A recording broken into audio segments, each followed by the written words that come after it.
शेतकरी सभा यांच्या संयुक्त विद्यमानं आपण आज दहिवेलमध्ये ही 24वी भारतीय स्त्री मुक्ती परिषद आयोजित केलेली आहे। 1996 सालापासून 25 डिसेंबर मनुस्मृती दहन दिन हा समस्त भारतातल्या स्त्रियांचा मुक्ती दिन म्हणून साजरा करण्याची सुरुवात ही आपल्याही पुढाकाराने झालेली आहे आणि या घटनेला आज जवळजवळ 24 वर्ष पूर्ण होत आहेत। भारतीय स्त्री मुक्ती दिनाची मागणी ही एका इतिहासाच्या संदर्भात, स्त्री मुक्तीच्या संदर्भात, जाती पितृसत्तेच्या विरोधातली एक मागणी म्हणून आपण सातत्याने करत आलेलो आहोत। या मागची भूमिका काय आहे? आपण गेली 24 वर्ष समाजामध्ये हे मांडण्याचा प्रयत्न करतो की 25 डिसेंबर 1927 ला डॉक्टर बाबासाहेब आंबेडकर यांच्या नेतृत्वाखाली महाड याच्या ठिकाणी महाडला चौदार तळ्याचा सत्याग्रह हा दुसऱ्या टप्प्यात सुरू झाला। 20 मार्चला पहिला सत्याग्रह झाला आणि चौदार तळ्याचं पाणी हे सर्वसामान्य माणसाला पिऊ दिलं जात नाही, खुलं केलं जात नाही, म्हणून त्या संघर्षाला सुरुवात झाली होती। 25 डिसेंबर 1927 ला स्त्रियांची एक राजकीय परिषद या महाडच्या ऐतिहासिक क्रांतीभूमीमध्ये भरवली गेली आणि त्या परिषदेमध्ये मनुस्मृतीचं जाहीर वाचन करून मनुस्मृती हा ग्रंथ जाळण्यात आला। काय आहे मनुस्मृती? मनुस्मृतीचं दहन हे सामूहिकरित्या करणं, हे सार्वजनिकरित्या करणं हे आपल्याला का महत्वाचं वाटलं? याचं कारण मनुस्मृती म्हणजे या देशातला धर्मशास्त्रातला असा ग्रंथ आहे जो सांगतो की ब्रह्माच्या मुखातून आलेले ब्राह्मण यांनाच फक्त सन्मानानं जगण्याचा अधिकार असेल, इतर जी माणसं त्यांना कुणालाही सन्मानानं जगण्याचा अधिकार नाही। मनुस्मृतीनं सर्वात जास्ती अन्याय करणारे कायदे आपल्या संहितेमध्ये नोंदवले। काय सांगते मनुस्मृती? मनुस्मृती हा जाळण्यासारखा ग्रंथ आहे, कारण ही मनुस्मृती सांगते स्त्रियांना अक्कल नसते। हा भ्रम, हा खोटा प्रचार समाजामध्ये आजही आपल्याला काम करताना दिसतोय। बाईचं समाजातलं स्थान काय? कुटुंबातलं स्थान काय? ती चप्पल आहे, ती घराबाहेर नाही, तिला स्वातंत्र्य नाही, स्त्रियांना अक्कल नसते असं जे मनुस्मृतीत लिहिलं त्याचे परिणाम हे स्त्रियांच्या विकासावर, त्यांच्या व्यक्तिमत्वाच्या विकासावर आणि या देशाच्या विकासावर आपल्याला आज झालेले दिसतात। स्त्रिया म्हणजे समाजातली 50% श्रमशक्ती आहे। आम्ही काम करतो शेतात, घरात, सार्वजनिक ठिकाणी, ऑफिसेस मध्ये, रस्त्या बांधण्याचं, कांदा लावायचं, अनेक प्रकारची कामं घरात आणि घराबाहेर स्त्रिया करतात आणि ही कामं करताना अक्कल लागत नाही। कांद्याचं बी असं फेकून लागतंय, शेतात काम करायला अक्कल लागत नाही, भाकरी रांधायला अक्कल लागत नाही। मनुस्मृती सांगते स्त्रियांना अक्कल नाही, त्यांना अक्कल वापरायचा अधिकार नाही, म्हणून त्यांना शिक्षण घेण्याचा, ज्ञान घेण्याचा अधिकार नाही। आपण जेव्हा मनुस्मृतीचं दहन बाबासाहेब आंबेडकरांनी केलं त्याचा अर्थ काय होतो की स्त्रियांना सुद्धा सन्मानानं जगण्याचा अधिकार आहे।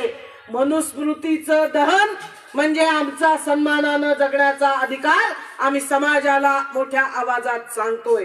मनुस्मृतीचं दहन म्हणजे स्त्रियांना बुद्धी असते, त्यांना शिक्षण घेण्याचा अधिकार मिळाला पाहिजे, हे आपण मनुस्मृती दहनातून सांगतो आणि म्हणून मनुस्मृती दहन हा समस्त भारतातल्या स्त्रियांचा मुक्ती दिवस आपण मानतो। मनुस्मृती जाळली ही ऐतिहासिक गोष्ट आमच्यासाठी का आहे? ही महत्वाची गोष्ट का आहे? कारण याच मनुस्मृतीमध्ये बायका कशा असतात याची वर्णन केली, चुकीची वर्णन, खोटी वर्णन, बाईला कमजोर करणारी वर्णन मनुस्मृतीमध्ये आपल्याला केली गेलेली दिसतात. आजही स्त्रिया त्याच मानसिकतेमध्ये आणि समाज आपल्याला जगताना दिसतो. काय सांगते मनुस्मृती? बाई कशी असली पाहिजे? बाईनं कुटुंबाची सेवा केली पाहिजे. ती सेवेकरी आहे. ही सेवा म्हणजे तिने स्वयंपाक करायचा आहे. ही सेवा म्हणजे बायकांचा स्वभाव मनुस्मृती सांगते बायका पुरुषांना बिघडवतात, हे मनुस्मृतीमध्ये लिहिलंय. आणि हा मनुस्मृतीतला सगळा संस्कार आजही समाजात आपल्याला चालत आलेला दिसतो. कोणतीही गोष्ट घडली की त्याला जबाबदार कोण? बायका अशाच असतात. बायका भांडतात, बायका भांडणं लावतात, बायका घर फोडतात. हे जे काही आज समाजात पसरवलं गेलेलं मत आहे ते आलंय कुठून? ते मनुस्मृतीतून आलंय. मनुस्मृतीत सांगितलं गेलं बायका पुरुषांना भुरळ पाडतात. म्हणजे बायकांना दुसरं काही कामच नाहीये, त्या माणसासारखं वागतच नाही, ते जनावर आहे.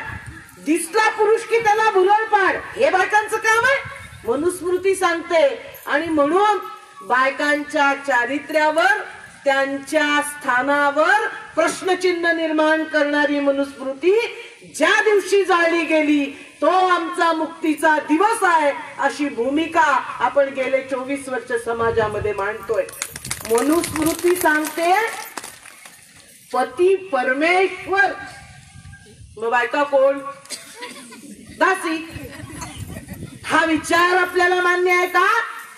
सत्यशोधक संघटनेचे सहकारी म्हणून आपण जे स्त्री पुरुष इथे सर्व जमलोत, आपल्याला हा विचार मान्य नाही. एकदा पतीला परमेश्वर मानलं, मनुस्मृती मानली की मनुस्मृती काय सांगते लक्षात ठेवा. मनुस्मृती सांगते नवरा काय पण लायकीचा असेल, बाहेर लपडी करून आलाय, दार पिऊन आलाय, गांजा पिऊन आलाय, सोरट तो काय जुगार खेळून आलाय, कसाही असला, परमेश्वरच ना, तो घरी आला तर बाईनं त्याचे पाय दाबावे. अरे काय धंदे करून आला लेका तू? असे पुरुष आम्हाला मान्य आहेत का? नाहीये. स्त्री पुरुषांची समता याचा अर्थ दोघांचा दर्जा सारखा. बाईनं पाय चेपायचे, त्यानं लाथ मारली तरी विचारायचं तुमचा पाय तर दुखत नाही ना मला लाथ मारून? ही मनुस्मृती मान्य आहे का? नाही. हे सांगण्याचा दिवस. ही विषमता आम्हाला मान्य नाही. आम्ही सत्यशोधक आहोत. आम्ही सावित्रीबाई फुले आणि महात्मा फुले यांनी ज्या पद्धतीचं कुटुंब सांगितलं, जे लोकशाहीवर आधारित आहे, ज्या कुटुंबामध्ये धर्म स्वीकारण्याचं प्रत्येक व्यक्तीला स्वातंत्र्य आहे. कोणी इस्लामचा पुरस्कार करेल, कोणी सत्य धर्माचा असेल, कोणी ख्रिस्ती धर्माचा पुरस्कार असेल, इतकी विचारांची मुभा असणारं कुटुंब, असं सत्यशोधक कुटुंब आम्हाला निर्माण करायचंय. त्याचा पुरस्कार आम्ही करतो. आणि आम्ही त्या मनुस्मृतीचा, ज्याच्यामध्ये बायकांना दासी मानलं गेलं, बायकांच्या स्वभावावर शंका घेतल्या गेल्या, अशा मनुस्मृतीचा आम्ही धिक्कार करत आहोत, हे सांगण्यासाठी आपण ही परिषद घेतलेली आहे. मनुस्मृती हे सांगते की बायकांना अर्थार्जनाचा अधिकार नाही. बघा, आज आपलं सरकारही वेगवेगळ्या पद्धतीनं असंच वागताना दिसतंय. नोकरी करायची आहे, घरामध्ये थोडेच पैसे, शिक्षण द्यायचंय, पहिलं कोणाला द्या? पहिलं मुलग्यांना द्या, मग वेळ उरला, पैसा उरला तर मुलींना द्या. हे सगळे आज जे घडतंय त्याची मुळं आपल्याला कुठे दिसतात? ती मनुस्मृतीत. मनुस्मृती सांगते संपत्ती कमावण्याचा, ती आपल्या जवळ ठेवण्याचा अधिकार स्त्रियांना आणि शूद्रांना देता कामा नये. आणि आपण आज सांगतोय की रोजगार आमच्या हक्काचा नाही, कुणाच्या बापाच मालकीचा. आम्ही कमावू शकतो, आम्ही कष्ट करू शकतो, आमच्या हाताला काम मिळालं पाहिजे. आपली घोषणा काय आहे? ज्याच्या हातावर घट्टा त्यालाच जमिनीचा पट्टा. मग हातावरचे घट्टे फक्त पुरुषांचेच आहेत का? आहे ना आपल्या पण हातावर घट्टा. म्हणून आपल्या संघटनेनं मागणी काय केली आहे? जे जमिनीचे पट्टे सातबारे मिळणार आहेत त्याच्यावर स्त्री आणि पुरुष दोघांची पण नावं लावली पाहिजेत. ही आपली मागणी याच्यासाठी आहे. हा आहे मनुस्मृती दहन दिनाचा अर्थ. ही आहे स्त्री पुरुषांची समानता. आम्ही स्त्रियांना कमवता आलं पाहिजे, त्यांना संपत्ती मिळाली पाहिजे. ती संपत्ती कशी खर्च करायची याचं पूर्ण स्वातंत्र्य स्त्री आणि पुरुषांना असलं पाहिजे. हा विचार करणारी आपण लोक आहेत. आज अगदी शहरात शिकलेले लोक सुद्धा बायकोचा पगार आला की पहिल्यांदा नवरा खिशात घालतो. ही मनुस्मृती आहे. पगार आला, पगार दोघांचा आहे, कुटुंबाचा आहे. दोघांचे पगार कुटुंबाचे आहेत. असं घडतं का? नवरा कमावतोय आणि आला आणि बायकोच्या हातात सगळे पैसे दिले? नाही. आतापर्यंत आपण संघर्ष करतोय रेशन कार्डवर नाव कुणाचं? आता बायकांचं पण टाकलंय कुटुंब प्रमुख म्हणून. सरकारला दाखवायचंय जगामध्ये एवढ्या कुटुंब प्रमुख बायका आहेत. पण याच्यासाठी संघर्ष केलेले लोक आपण आहोत. आधी आपण जर रेशन ऑफिसरला सांगायचो की नवरा बायको मुलगा मुलगी घरात राहतात, लाव माझं नाव बाई म्हणून कुटुंब प्रमुख. काय सांगायचं? बायका कधी प्रमुख असतात का कुटुंबाच्या? म्हणजे ते घर सारवायचं कुणी? चुली पुढे बसून स्वयंपाक रांधायचा कुणी? सगळे घरातले कपडे धुवायचे, व्यवस्थित ठेवायचे कुणी? बायकांनी. आणि घर कुणाचं? घराचा प्रमुख कोण? पुरुष. ही आहे मनुवादी मानसिकता. आपण सांगतोय स्त्री आणि पुरुष दोघांना समान अधिकार, दोघांचा समान दर्जा. आणि म्हणून ज्या मनुस्मृतीमध्ये स्त्रियांवर अवमानकारक अशा अटी लादलेल्या आहेत, स्त्रियांच्या स्वभावाबद्दल शंका उपस्थित केल्या आहेत, स्त्रियांना आर्थिक स्वातंत्र्य नाकारलेलं आहे, अशी मनुस्मृती आम्हाला मान्य नाही. मनुस्मृती एकदा स्त्रियांना अक्कल नाही, बुद्धी नाही असं जाहीर करते. या देशातली जी ब्राह्मणी संस्कृती आहे, उच्च जात वर्गीयांची संस्कृती आहे, इतिहास काळापासून ते असे भ्रम रचत आले. तुम्ही अनेक पुराणांच्या कथा पहा, तिथे प्रश्नच विचारायचे नाहीये. म्हणजे नवरा 7 जन्मी तोच मिळावा म्हणून वडाला फेऱ्या मारायच्या कुणी?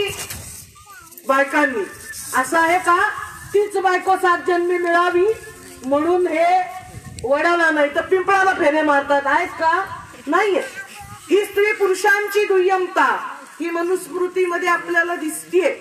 या मनुस्मृतीमधनं आणि त्याच्या संपूर्ण संस्कारातून हजारो वर्ष ज्या कथा पुराण दंतकथा आल्या त्याच्यामध्ये स्त्रियांच्या शरीरावर कोणाचा ताबा? पुरुषांचा. स्त्रियांच्या शरीरावरच केवळ नाही, किती मुलं पाहिजेत? नवरा ठरवणारे, बाईला अधिकार नाही. म्हणजे मूल जन्माला घालणारी बाई तिलाच मुलं किती जन्माला घालायची याचा अधिकार या संस्कृतीनं दिलेला नाहीये. या देशामध्ये केवळ शरीरावर, मनावर, लैंगिकतेवर नाही तर स्त्रियांच्या मनावर सुद्धा पुरुषांचा ताबा ठेवलेला आहे. तुम्हाला परशुरामाची गोष्ट माहिती आहे. जमदग्नी त्याचा वडील, जमदग्नीनं सांगितलं आईला मारून टाक आणि हा परशुराम गेला हत्यार घेऊन आणि काय केलं? आपल्या आईचं मुंडकं धडा वेगळं करून टाकलं. का? कारण वडिलांनी सांगितलं तुझ्या आईच्या मनात त्या पुरुषाला बघून काहीतरी वाईट भावना जागृत झाल्या. आई म्हटली का? नाही. कोण म्हटलं? बापाला वाटलं की त्या बाईच्या मनात काहीतरी आलं, म्हणजे तिच्या मनात हा परकाया प्रवेश करून गेलाय. म्हणजे स्त्रियांना कसं वागायचं, त्यांनी काय विचार करायचा याच्यावर संपूर्ण नियंत्रण. आणि तुम्ही जर तसं वागला नाही तर शिक्षा काय? मुंडकं धडा वेगळे. स्त्रिया आणि शूद्रांना नेहमीच हिंसाच्या शिक्षा या देशामध्ये दिल्या गेल्या आहेत. एकलव्य ज्ञान संपादन करतो म्हणून त्याचा अंगठा काढलेला आहे. स्त्रिया सन्मानानं बोलायला वागायला लागल्यात. एक शूर्पणखा म्हणजे सुंदर नखांवर सूप तोलून धान्य पाकडणारी आपली पूर्वजा, ती काय सांगतेय, लक्ष्मणा तू मला फार आवडला, माझ्याशी लग्न करतोस का? साधा व्यवहार आहे, हो म्हण नाही तर नाही म्हण. पण बाई असून लग्नाचं विचारते, तुझ्यावर प्रेम आहे असं म्हणते. म्हणून लक्ष्मण काय करतो, त्या शूर्पणखेचे नाक आणि कान कापतो. म्हणजे आधी मुंडकं कापलंय परशुरामानं, शूर्पणखेचं नाक कान कापलं गेलंय. स्त्रिया स्वतंत्र बोलायला लागल्या, त्या स्वतःचा विचार करायला लागल्या, आपलं मत मांडायला लागल्या, तर या देशातल्या ब्राह्मणी भांडवली संस्कृतीनं त्यांना हिंसेनं मारून टाकलं. आणि हा विचार म्हणजे मनुस्मृतीचा विचार आहे. स्त्रियांनी समजा नवरा मेला, त्या विधवा झाल्या, तर पुनर्विवाह करायचा अधिकार बाईला नाही. पण बायको मेली तर या पुरुषाला दुसरं लग्न करण्याचा अधिकार आहे असं मनुस्मृती पण सांगते. आणि महात्मा फुल्यांनी, ताराबाई शिंदेंनी 19व्या शतकामध्ये याच्या संदर्भात प्रश्न विचारले. सती जायचं स्त्रियांनी, प्रास्ताविकात मनसाराम भाऊंनी, यशवंत भाऊंनी उल्लेख केला. डोक्यावरचे केस कापायचे त्या स्त्रीचे. कारण का सती का जायचं, तर सती प्रथेमध्ये असं सांगितलं गेलं की स्त्रीचं सर्वात प्रेम ती कोणावर करते, नवऱ्यावर करते. मग आपली सर्वात प्रिय व्यक्ती जर मेली तर मग आता तिला जगून काय करायचंय, नवरा मेला, तू काय कर, तू पण तिच्या बरोबर सती जा. फुल्यांनी आणि ताराबाई शिंदेंनी हा प्रश्न विचारला. चला मान्य की स्त्रियांचं सर्वात जास्ती प्रेम हे नवऱ्यावर आहे आणि नवऱ्यावर प्रीती असल्यामुळे तुम्ही असं म्हणताय. फुल्यांनी उलटा प्रश्न विचारला, मग आमच्या देशामध्ये एकही पुरुष असा नाही का ज्याचा आपल्या बायकोवर खूप प्रेम आहे आणि मग तीच मेली म्हणून मी सता जातो असा कुठला पुरुष म्हणतो का? आपल्या देशात सती प्रथा आहे, सता पद्धत नाही. ही स्त्री पुरुषांची दुय्यमता या मनुस्मृतीनुसार आजपर्यंत वाहत आली. त्याचा निषेध आपण या परिषदेच्या निमित्तानं करतोय. या मनुस्मृतीमध्ये बालविवाहाचं समर्थन केलेलं आहे. त्या जातीमध्ये, त्या वर्णामध्येच त्या वर्णातल्या स्त्री पुरुषांनी लग्न केली पाहिजेत. म्हणजे इतर जातीतल्या स्त्री पुरुषांशी लग्न होता कामा नयेत. हे असा नियम, असा दंडक हा मनुस्मृती घालते. आज 21व्या शतकामध्ये आपल्याला या प्रथा पुन्हा नव्या स्वरूपात अस्तित्वात येताना दिसतात. आपण ठराव केलाय की स्त्रियांवरचे वाढते हिंसाचार रोखण्याचा, ते जातीचे हिंसाचार असतील, ते लैंगिक हिंसाचार असतील, बलात्कार असतील, ते रोखले गेले पाहिजेत. सरकारनं पुढाकार घेतला पाहिजे, विशेष मोहिमा राबवल्या पाहिजेत, निर्भया निधीचा वापर त्यांनी मोठ्या प्रमाणावर केला पाहिजे. हे ठराव आपण का केले? कारण मनुस्मृतीत सांगितले गेलेले संपूर्ण जे नियम आहेत ते कमी जास्ती प्रमाणात आजही आपल्याला अस्तित्वात येताना दिसतात. आम्ही मागच्या वेळेस बातमी मागच्या महिन्यात वाचली, सर्वे केला गेला. बालविवाहांचं प्रमाण आपल्या नजीक, आपण जिथे मजुरीला जातो त्या गुजरात मध्ये आजही 23% बालविवाह हे भारतातले गुजरात मध्ये आपल्याला होताना दिसतात. हे बालविवाह म्हणजे नवरा 50-60 वर्षाचा आणि पाळण्यात लग्न, नाही तर 7-8 वर्षाची पोरगी, अशी लग्न आपल्याला आजही मोठ्या प्रमाणावर होताना दिसतात. हे थांबली पाहिजेत. त्या मुलीचा शारीरिक मानसिक विकास झाला पाहिजे, तिला आपलं अस्तित्व, आपलं मत मांडता आलं पाहिजे आणि त्यानंतर विवाहाचा विचार हा झाला पाहिजे. पण काही जाती जमातींमध्ये हे अल्पवयातले विवाह आज मोठ्या प्रमाणावर होतात. हे मनुस्मृती आजही जिवंत असल्याचं उदाहरण आहे. मनुस्मृती जुनं बाळ नाही. मनुस्मृतीतले मुद्दे आता कशाला उकरता? हा प्रश्नच चुकीचा आहे. मनुस्मृतीमध्ये जी स्त्री पुरुषांची विषमता, जे स्त्रियांचं शोषणासाठी सांगितलेले नियम आहेत, ते आजही 21व्या शतकात आपल्याला जसेच्या तसे समाजात अस्तित्वात असलेले दिसतात. आणि म्हणून ही मनुस्मृती दहन दिनाच्या दिवसानिमित्तची भारतातली ही स्त्रियांची परिषद ही मागणी करत आहे की आम्हाला स्त्रियांना निर्भय वातावरणामध्ये जगता आलं पाहिजे. असा स्त्री पुरुष समतेचा समाज आम्हाला बनवायचा. आज हाथरसची घटना खूप गाजली. उत्तर प्रदेशमध्ये एक वाल्मिकी समाजातल्या, मेहतर समाजातल्या मुलीवर सामूहिक बलात्कार, शेतात ती कामाला गेली तेव्हा झाला. ती दवाखान्यात पोहोचू नये, ती आपल्या विरोधात साक्ष देऊ नये म्हणून तिथल्या उच्च जातीय पुरुषांनी तिला दवाखाना आणि सरकारी मदत मिळणार नाही या पद्धतीची 8 दिवस यंत्रणा राबवली. नंतर तिला दवाखान्यात उपचार घेत असताना तिचा मृत्यू झाला. म्हणजे अत्याचार सुद्धा या पद्धतीचे की बायकांच्या वर बलात्कार करायचे आणि त्या बलात्कारानंतर त्यांच्या तोंडात वाळू भरायची, कपड्याच्या चिंध्या कोंबायच्या. म्हणजे एका कोपर्डी मधली घटना आहे. त्या मुलीच्या तोंडातून चिंध्या काढताना साडीवर ढीग झालेला आहे. म्हणजे अमानुषपणे तिची कत्तल झाली पाहिजे, हिंसा झाली पाहिजे. या प्रकारच्या घटना हाथरसच्या निमित्तानं दिसल्यात. त्याच्या आधी खर्डा असेल, खैरलांजी असेल, कोपरगाव असेल, सोनई असेल, अशा अनेक गावांमध्ये महाराष्ट्रामध्ये स्त्रियांवरचे हिंसाचार, जातीय हिंसाचार हे आपल्याला दिवसेंदिवस वाढत जाताना दिसतात. एखाद्या जातीला धडा शिकवण्यासाठी बलात्काराचं अस्त्र म्हणून वापरलं जाताना आपल्याला समाजात दिसतंय. कुठली तरी एखादी मुलगी शाळा कॉलेजमध्ये जाते, तिचं एखाद्या मुलावर प्रेम होतं, पण तो परजातीतला आहे म्हणून तुम्ही लग्न करायचं नाही, अशी बंधनं आज समाजात घातली जात आहेत. आणि आंतरजातीय विवाह याची एक भीती निर्माण करण्याचं वातावरण या मोदी सरकारच्या नेतृत्वाच्या खाली आज आपल्याला देशभर होताना दिसतंय.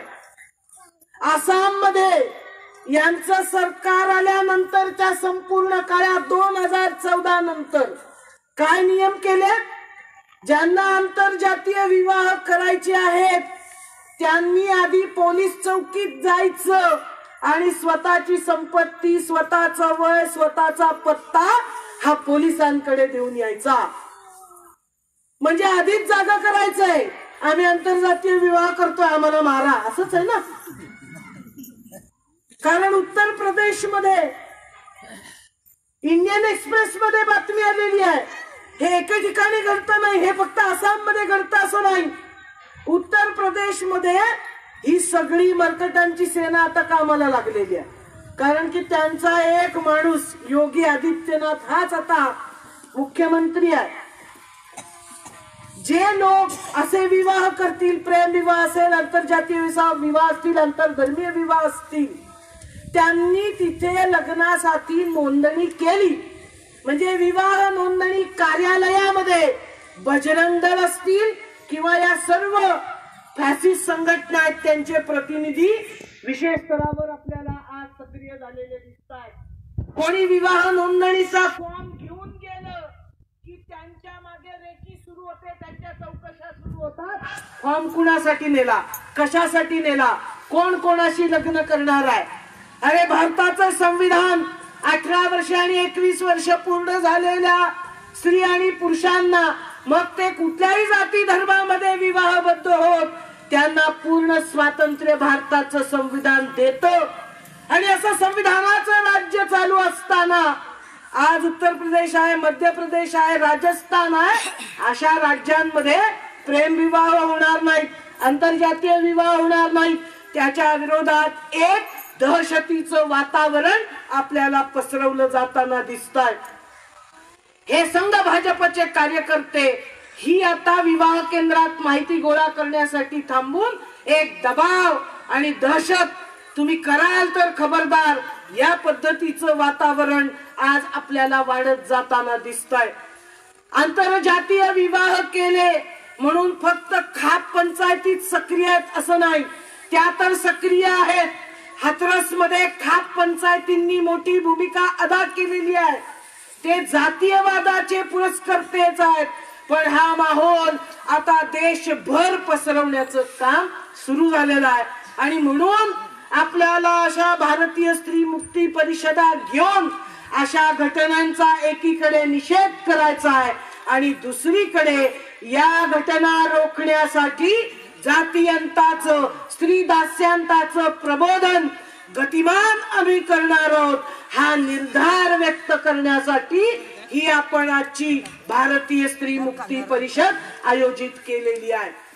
सरकार कायदे करतात, संरक्षण दिल्याचा भास निर्माण करतात. महाराष्ट्राच्या सरकारनं, त्याच्या अगोदर उत्तर प्रदेशच्या सरकारनं जी एक सांस्कृतिक दहशत ते निर्माण करतायत, त्या दहशतीचं एक कायदेशीर रूपांतर आपल्याला लव जिहादच्या विरोधातला कायदा त्यांनी केला, त्याच्यातून दिसतंय. लव जिहाद फेक गोष्ट आहे असं काही असत नाही. म्हणजे काय सांगतात की मुसलमान तरुण हिंदू मुलींना पळवून नेतात, लग्न करतात, आपलंसं करून टाकतात. अरे लग्न काय खाऊपेंड आहे काय? लग्नाला बाई केव्हा तयार होईल? जेव्हा मर्जी असेल तेव्हाच ना. अशीच लग्न हिंदू बायका किंवा मुस्लिमेतर बायका जेव्हा मुसलमान पुरुषाशी लग्न करतात तेव्हा कुठेतरी मन जुळलीत, मत जुळलीत म्हणून करतात. पण यांना आता ब्राह्मणी फॅसिस्टांना खपत नाही. त्यांना एक खोटे शत्रू उभे करायचे, त्यातले मुसलमान हे दहशतवादी आहेत, अतिरेकी आहेत, पाकिस्तानवादी आहेत आणि म्हणून त्यांच्याशी लग्न करू नका. या पद्धतीचा एक अपप्रचार मोठ्या प्रमाणावर उत्तर प्रदेशमध्ये मोठ्या प्रमाणावर झालेला आहे. त्यांचं सरकार तिथे आहे भाजपचं आणि त्यांनी असे विवाह होऊ नयेत यासाठी एक कायदा आणलेला आहे. मग दोघांची मर्जी आहे का, त्यांची वय किती आहेत, अशा वेगवेगळ्या परिभाषा वापरून कायद्याचा मुख्य आशय काय, मुसलमान आणि हिंदू यांच्यामध्ये जे विवाह होतात ते रोखण्याचं काम करणारा कायदा उत्तर प्रदेशच्या सरकारनं केलाय. हा व्यक्ती स्वातंत्र्यावरचा हल्ला आहे, हा अभिव्यक्ती स्वातंत्र्याचा वरचा हल्ला आहे. भारतीय संविधानानं दिलेलं स्वातंत्र्य, समता आणि न्यायाचं तत्व पायदळी तुडवणारं हे भारतीय जनता पक्षाचं सरकार त्या पद्धतीचे कायदे त्यांच्या राज्यामध्ये आपल्याला करताना दिसत आहे. स्त्रियांच्या विरोधातले कायदे, कामगारांच्या विरोधातले कायदे, शेतकऱ्यांच्या विरोधातले कायदे, असे सर्व तळागाळातली लोक, सर्वहारा जनता, कष्टकरी जनता, स्त्री पुरुष यांच्या विरोधात काम करणारं सरकार केंद्रात बसल्यावर काय होतं याचा अनुभव आपण गेले 24-25 दिवस घेतो. हा भारतीय स्त्री मुक्ती दिवस आपण एका विशिष्ट पार्श्वभूमीवर साजरा करतो. विशिष्ट पार्श्वभूमी कोणती की कोरोना नावाचं एक संकट आजही संपलेलं नाही. तो विषाणू आजही आपल्याकडे कार्यरत आहे. त्याच्याशी दोन हात करत लॉकडाऊन आलं आणि या लॉकडाऊन मध्ये सर्वात नुकसान कोणाचं झालं, ते मजूर आहेत. हातावर ज्यांचं पोट आहे तसे आहेत ती आपण लोक. आपण ऊस तोडायला जातोय, दुसऱ्याच्या शेतात निंदणी करायला जातोय, द्राक्षाच्या पेट्या भरायला जातोय, कांदा लावणी करायला जातोय. आजही काही आपल्या महिला नाहीयेत, त्याचं कारण त्या मजुरीला गेलेल्या आहे. मग लॉकडाऊन झालं आणि आपलं सगळं बिडार उचलून सार्वजनिक वाहतूक बंद, सर्व वाहतूक बंद आणि पायपीट करत हे सर्व मजूर आपल्या गावाला गेलेत. तुम्ही पाहिले असतील फोटो. या सगळ्या स्थलांतर ज्यांना या काळात करावं लागलं, या सर्वात जास्ती यातना, दुःख कोणाला सहन करावं लागलं? त्या लहान मुलाला कडेवर घेऊन जाणारी कोण होती? ती माझी माय माऊली होती. म्हणजे स्त्रियांच्या शारीरिक श्रमात, त्यांच्या मानसिक ताणामध्ये या लॉकडाऊनच्या काळामध्ये प्रचंड मोठ्या प्रमाणावर वाढ झाली. आपल्या सत्यशोधक कष्टकरी महिला सभेच्या कार्यकर्त्या काय सांगतात त्यांचे अनुभव. लॉकडाऊन झालं मार्च मध्ये, सगळी पोरं शाळा बंद, घरी आली. एरवी ती मुलं कुठे असती, ती आश्रम शाळेत. त्या मुलांना घरी आल्यामुळे काय परिणाम, एक 8 दिवस आनंद आले, चला सगळेजण घरात एकत्र आहोत. पण या एकत्र जमलेल्या जनतेला खायला काय घालायचं, कारण मजुरी नाही. घरामध्ये सर्वजण आहेत, स्वयंपाक जास्ती करायला लागलाय कोणाला, म्हणजे स्त्रियांच्या श्रमामध्ये वाढ झालीय. घरी आली आहेत मुलं, नवरा, सासू सासरे, सगळ्यांचे कपडे धुवायला कोणाला लागलेत. बाईच्या श्रमामध्ये वाढ झाली आहे लॉकडाऊनच्या काळात. एकीकडे या घरातल्या कामांची वाढ आणि दुसरीकडे सार्वजनिक क्षेत्रात हाताला काम नाही. अशा एका संपूर्ण गर्ततेत आपण आजची ही परिषद घेतो. मोहाची फुलं वेचायची एप्रिल मार्च गेला सीझन, तरी काही जंगलात जाऊन जिकडे काय संचारबंदी नाही, लॉकडाऊन नाही, आपण थोडीफार गोळा केली. पण ती विकायला बाजारपेठ आहे का? त्या काळात बाजारपेठ नाही. म्हणजे आपल्या या सगळ्या आदिवासी भगिनी, या आपल्या सगळ्या स्त्री कॉम्रेड्स त्या काळात मोहाची फुलं वेचून आठवडे बाजारात 2-4 पैसे कमवणार होत्या संसारासाठी. तेही त्यांच्याकडून हिरावले गेले. जंगलामध्ये जायचं की नाही एक भीती ही आता या कोरोनाच्या काळात आहे.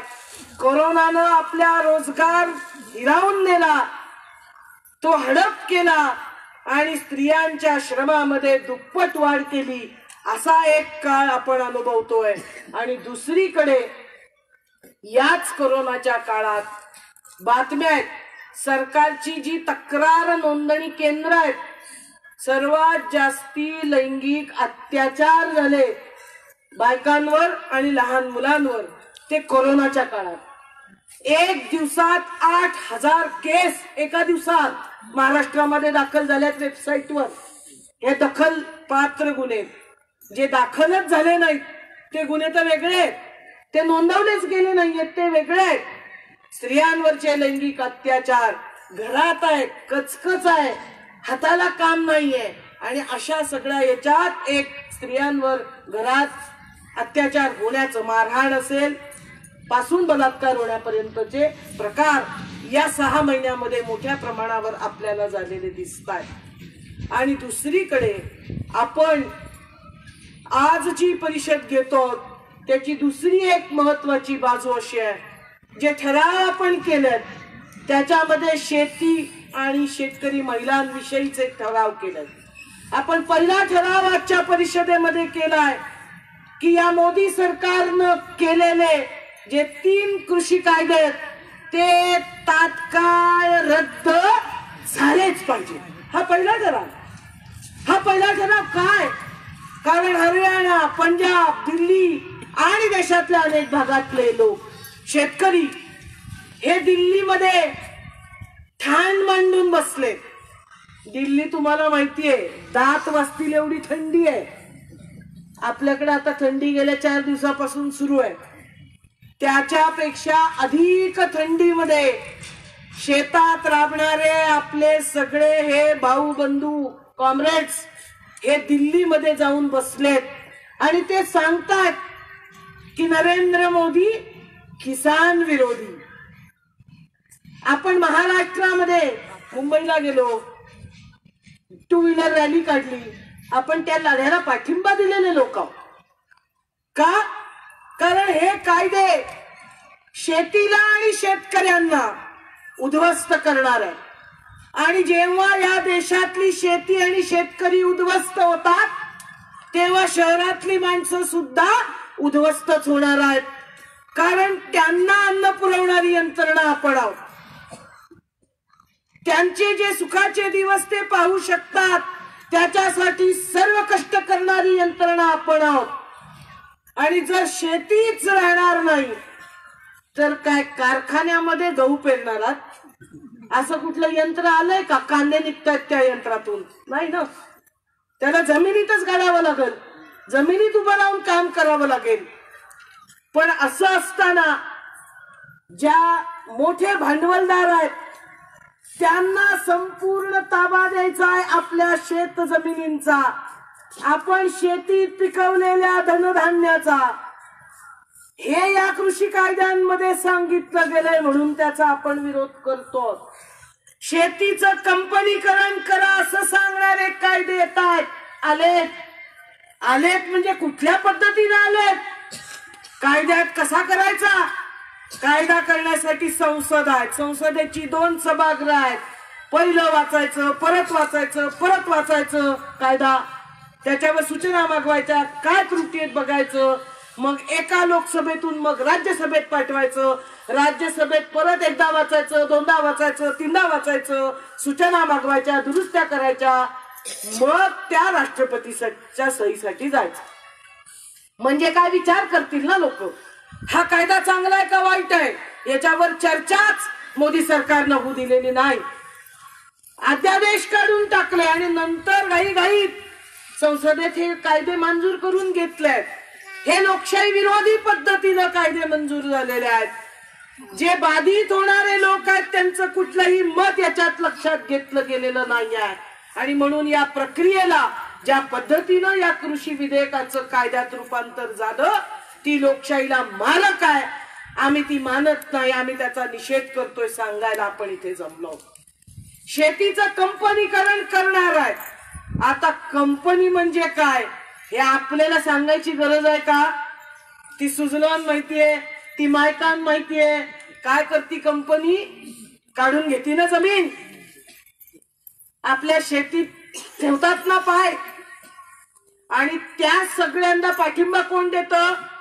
त्यांना सांगतानाच आपले सगळे नेते मंडळी रात्रीत मेणबत्त्या लावून 7-12 उतार्यावर कंपन्यांची नावं. सरकार कुणाच्या बाजूचं? कंपन्यांच्या बाजूचं आहे. आताही तेच होणार आहे.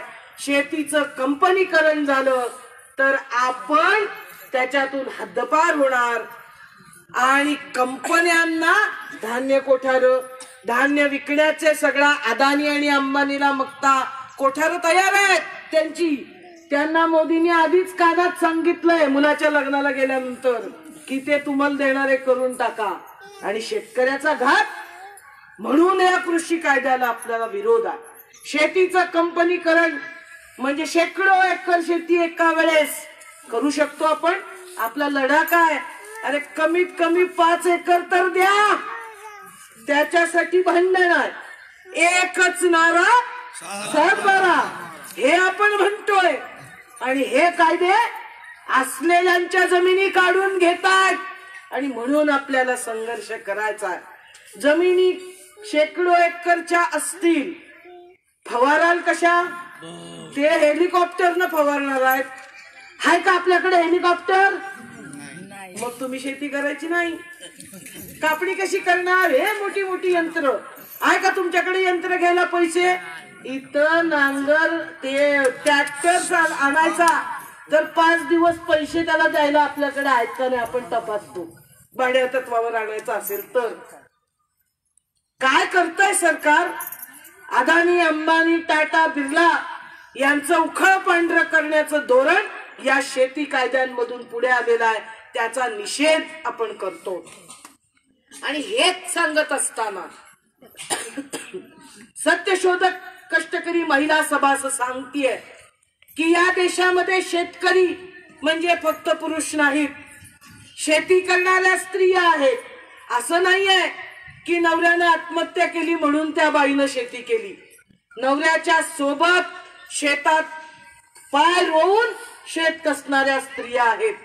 आणि म्हणून तर आपण आधीपासून मागणी या सगळ्या जमिनीच्या पट्ट्या स्त्री पुरुषां फॉर्म कसे बदले जितू भाऊ? स्त्री पुरुषांच्या नावावर फॉर्म.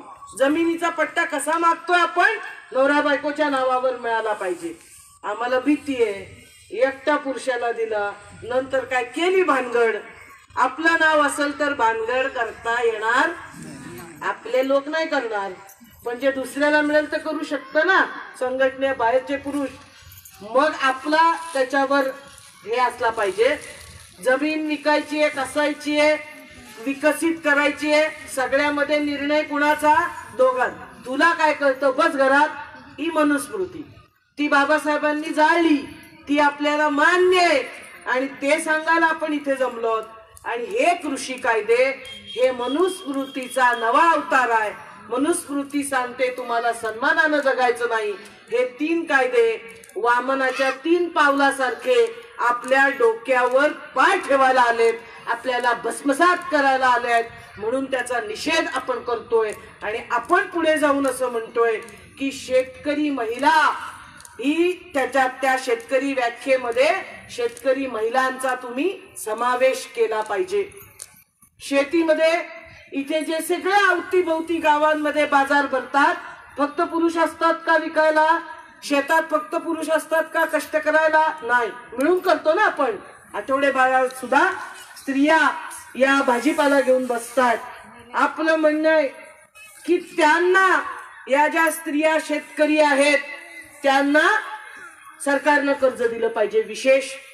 त्यांना बाजारपेठेमध्ये विशेष जागा राखून ठेवल्या पाहिजेत. त्यांना तिथे सावलीची व्यवस्था केली पाहिजे. खूप तास बसतो ना, 6, 7, 8, 10. मग लघवीला जायला पाणी प्यायला सोय पाहिजे का नाही? शौचालय बांधली पाहिजे, पाण्याची व्यवस्था केली पाहिजे बाजारहाटीला. अशी मागणी आपण आजच्या या भारतीय स्त्री मुक्ती दिन परिषदेमध्ये केलेली आहे. म्हणजे तुम्ही लक्षात घ्या, आजची ही परिषद एकीकडे दिल्लीमध्ये बसलेल्या शेतकरी आंदोलनाच्या पार्श्वभूमीवर, दुसरीकडे लॉकडाऊन नंतर व्यापार संपूर्ण खुला होत असताना, देश खुला होत असताना, आपल्याला आता थोडी मजुरीची शक्यता निर्माण झालेली असताना आपण ही परिषद घेतोय. आपण हा ठराव करणार आहोत, आपण हे सांगणार आहोत, सांगत आलेलो आहोत. आपल्या स्त्रिया ज्या मजुरी करायला जातात त्याच्यामध्ये बहुसंख्य स्त्रिया या ऊसतोड करायला जातात. आणि ऊसतोडीची परिभाषा, जशी शेतकरी शब्दाची व्याख्या बदला तसं ऊसतोडी बद्दलही म्हणणं आहे ना आपलं. ऊसतोड मध्ये मजुराला काय म्हणतात? दादा सांगतील, कोयता. आणि बायका अर्धा कोयता. अर्धा कोयता असतो का दादा? अर्ध्या कोयत्यानं काम करता येते का? पण बाईला अर्ध मानायचं, ती अर्धांगिनी. हे परत मनुस्मृती मान्य आहे का? आता ऊसतोडीमध्ये जास्त काम कोण करतं? भांडणच होतील इथं, या उभ्याच राहतील कोयताच घेऊन. आपण पहिलं म्हणूयात की ऊसतोड कामगारांना कोयता म्हणायचं नाही. स्त्रियांना अर्धा कोयता म्हणणं आम्हाला मान्य नाही, हे आपण आज सांगतोय. मग आम्ही ऊसतोड कामगार आहोत. मग कामगार आलं म्हणजे सगळं आलं ना. कायदे, या सरकारनं कामगार कायदे मोडीत काढलेत, त्याचा निषेध आपण या परिषदेत केलाय. आपण कामगार कायद्यांचं संरक्षण आपल्याला मिळालं पाहिजे, ही मागणी करतोय. ऊसतोडणी करणाऱ्या आमच्या ज्या स्त्रिया आहेत, तिथे जी जाणारी त्यांच्या सोबतची मुलं आहेत, साखर शाळा दादा जवळ जवळ बंद केल्या झाल्या आहेत. आपण त्या परत सुरू करायला भाग पाडणार आहोत. उद्यापासून आपल्या आंदोलनाचा जो दिवस सुरू होईल त्याच्यामध्ये आपण या सगळ्या मागण्या या आजच्या परिषदेमध्ये करणार आहोत. सरकार कायदे करतंय. केंद्र सरकारनं मागच्या निधी दिला होता स्त्रियांच्या विरोधात. निर्भया केस, आता प्रियांकानी तो ठराव वाचला. बलात्कार झाला आणि त्याच्यानंतर देशात एक काहूर झाला. मग कायदे केले गेले, स्त्रियांवरच्या होणाऱ्या कायद्यांमध्ये काही बदल केले गेले. आणि ते सगळे होत असताना त्यानंतर केंद्र सरकारनं राज्य सरकारांना कोट्यावधी रुपये दिले. कशासाठी? ऑफिसेस आहेत, ऊसतोड करायला मजुरीला महिला गेल्या, बायका आहेत ना तिथे 4, 5, 10, त्यांचं संरक्षण करण्यासाठी काही खर्च करा म्हणून केंद्र सरकारनं पैसे दिले. पण महाराष्ट्राच्या सरकारनं ते पैसे केंद्राला परत पाठवलेत. शरम वाटली पाहिजे सरकारला. ते पैसे स्त्रियांच्या हक्क संरक्षणासाठीच खर्च झाले पाहिजे, अशी मागणी आपण या परिषदेमध्ये करतो. आपल्या या मागण्या आपण करत असताना आपल्या महाराष्ट्राच्या सरकारनं, म्हणजे एक तर आपल्याला इथून पुढे सत्यशोधक कष्टकरी महिला सभेला विशेषतः हे काम करावं लागणार आहे की केंद्र सरकारचा निर्भया निधी याचा वापर आपल्या आपल्या भागात झालाच पाहिजे। याच्यासाठी आपल्याला आंदोलनात मागण्या घ्यायच्यात, आंदोलन करायचे। त्यासोबत महाराष्ट्राच्या सरकारनं आता या मगाशी ज्या घटना मी तुम्हाला हाथरस पासून सर्व कोपर्डी आणि सोनई वगैरेचे झाला, त्याच्यानंतर आता एक कायदा महाराष्ट्राच्या सरकारनं परवा संमत केलेला आहे आणि त्या कायद्याचं नाव आहे शक्ती कायदा। आता शक्ती कायदा म्हटलं की ताकद आली, म्हणजे कायदा आहे बायकांबद्दल आणि मसल पॉवरचा वापर कायद्याच्या नावात आहे, ची गंमत। ते सरकारनं शक्ती कायदा केला आणि हा शक्ती कायदा जणू काही महिलांसाठी पहिल्यांदाच येतोय की काय अशा प्रकारचा दावा आहे। या कायदा रद्द करा अशी मागणी आपण केली। हा कायदा मान्य नाही, का मान्य नाही याचं कारण म्हणजे पहा, आधीचे कायदे असे होते, उदाहरणार्थ बलात्काराचा कायदा असेल तर बलात्काराच्या कायद्यामध्ये बलात्कार आपल्यावर झाला आहे हे सिद्ध करण्याची जबाबदारी जुन्या कायद्यात बायकांवर होती। नंतर स्त्री संघटनांनी संघर्ष केला, त्याच्यामध्ये स्त्रियांवर जबाबदारी असणार नाही, पोलीस यंत्रणा आणि सर्व तपास यंत्रणांनी तिनं सांगितलं जे त्याच्यावर तपास केला पाहिजे आणि त्यांनी जबाबदारी स्वीकारली पाहिजे। हा बदल स्त्री संघटनांच्या संघर्षानंतर केला गेला। असे अनेक कायदे, विशाखा कायदा आला, महाविद्यालयातल्या विद्यार्थिनींना सुरक्षा मिळावी याच्यासाठी कायदे हे मोठ्या प्रमाणावर व नंतरच्या काळात केले गेले। आणि ह्या सगळ्या घटना घडल्यानंतर जलद गतीची न्यायालय, फास्ट ट्रॅक ही सुरू केली जावी हे सांगितलं गेलं। सामाजिक न्यायालय, सामाजिक अत्याचाराच्या संदर्भात फास्ट ट्रॅक सारखंच सामाजिक न्यायालय ही यंत्रणा अॅट्रॉसिटीच्या ऍक्ट नुसार आपल्याला अस्तित्वात आलेली दिसते। कुठल्याही कायद्याचा तपास हा घाईघाईनं करून चालत नाही। तुम्ही असं म्हटलात की एखादा गुन्हा घडला स्त्रीवर अत्याचाराचा, विनयभंगाचा, बलात्काराचा आणि हा आत्ताचा कायदा सांगतोय की आम्ही 15 दिवसाच्या आत सगळं निपटणार आहोत। पण 15 दिवसाच्या आत असे गुन्हे सिद्ध होणं, त्याच्यासाठीचे पुरावे गोळा करणं या सगळ्या गोष्टी घडू शकत नाहीत आणि त्या घडल्या नाहीत तर गुन्हेगार हा मोकाट सुटणार आहे, आरोपीला शिक्षा होणार नाही। आणि म्हणून पटकन निर्णय देण्याच्या शब्दांमध्ये त्या निर्णयामध्ये आपण अन्याय झालाय म्हणून 8 दिवसात निर्णय देऊ असं म्हटलं तर त्याच्यात अधिक गुन्हेगार सुटून जाण्याची शक्यता आहे पुराव्या अभावी।